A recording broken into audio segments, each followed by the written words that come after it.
Hey, welcome back. This is the 5th video in the M235i mini-series where I start with a baseline and then modify the car until I get to stage 2 plus, and then do dyno pulls and acceleration measurements after each mod to see where the gains come from. If you haven't seen the earlier episodes, go check those out first.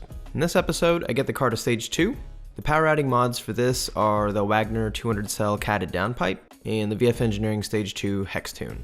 I'm also doing 2 supporting mods to help handle the extra boost. That's the upgraded Go Fast Bits diverter valve that replaces the OEM diaphragm system with a metal piston. I'm also upgrading the charge pipes as the factory ones like to crack and break even when you're bone stock due to them being made out of crappy plastic. So those 2 things are just to help fight boost leaks. So I have made and I'm going to continue to make separate videos detailing the installation of each part. So I'll go ahead and save you the time and skip through that stuff and just show you a quick little montage.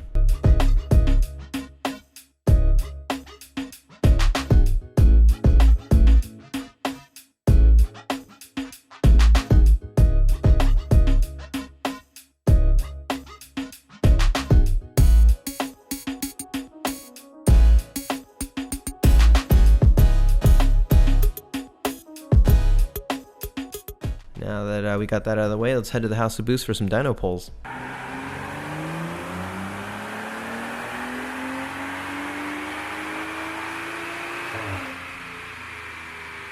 So I redrew the lower half of the torque curve for baseline in stage 1 to what it would have actually gotten had we known about roller dyno mode. If you don't know what I'm talking about, go watch the first 4 videos and you'll know what I'm talking about. I explain it in them. I just don't want people to think that I got these crazy gains, especially for torque, due to our first 2 runs having inaccurate torque curves. Here's a graph comparing stage 1 to stage 2. Obviously I didn't gain 70 pound-feet going from stage 1 to stage 2, hence why I redrew the baseline to stage 1 in torque curves to more accurately reflect the real gains. The power gain from stage 1 is just about 15 horsepower. Torque gain was about 45 pound-feet. Not terrible considering I assume the stage 1 flash ate up most of the remaining overhead that the turbo has, but it looks like freeing up exhaust flow with the downpipe helped open it up a bit. I'm sure a catless downpipe would have gotten me another 10 to 15 horsepower, but I don't like the smell of uncatted cars. Here's a look at the area under the curb. Pretty solid gains across the entire rev band. More of the gains are in the lower and mid-range, but I think it's due to the small turbo running out of steam up top. This makes me wonder if the upgraded intercooler will help much for the top end.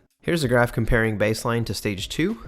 Huge gains over stock. Huge. You can see I redrew the torque curve for baseline, but the number still shows 310. That makes it look like the torque gain was 140 pound-feet total, but since most M235i's get around 330 pound-feet, the gain's more likely probably around 120 pound-feet, but still nothing to complain about. Here's the area under the curve for baseline to stage 2. Gobs of power everywhere. You can definitely feel it, and so can my poor tires.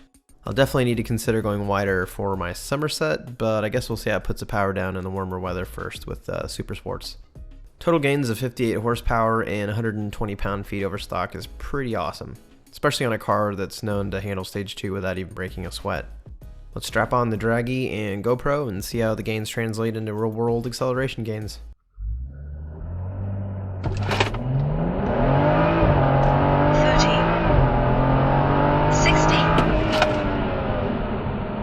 So I accidentally grabbed the wrong video for the instrument cluster for the 0 to 60 run, but it doesn't really matter. I did get the video off the dash cam though. 4.29 is obviously slower than I got in stage 1, but all the extra power and torque down low is making wheel spin really hard to manage, so I think this is as good as it's really going to get. But hopefully we can see some gains in the quarter mile though.